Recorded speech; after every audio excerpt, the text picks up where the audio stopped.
Chair, the monopoly held by private credit rating agencies in determining sovereign creditworthiness has become a silent weapon of economic coercion.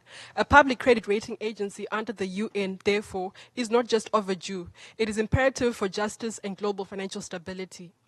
Recent pandemic and debt crises have exposed the current dysfunctionalities in terms of bias, inaccuracy, and pro-cyclicality in ratings and market concentration.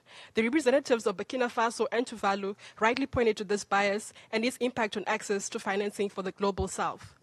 With due consideration to this procyclical bias, we emphasize that CRA reform is urgent, given the prospects of a downturn in the global economy arising from current geopolitical tensions and tariff wars. The manner in which CRAs penalize sovereign states for restructuring debt obligations or when ecological disasters strike must be urgently addressed to safeguard functional incentives and effectiveness in the financial architecture.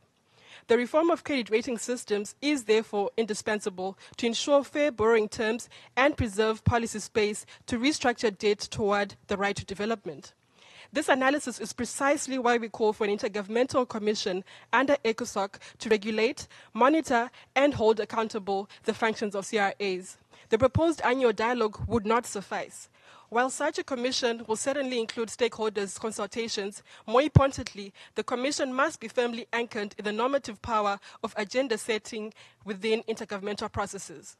The critical role of such a commission, among other reforms, will be that of exploring the establishment of a multilateral public credit rating agency at the UN to provide more transparent, accurate, and equitable assessments of creditworthiness. FFD4 in Severe must mark the turning point where we move beyond the dominance of private CRAs and commit to building a UN-led public alternative.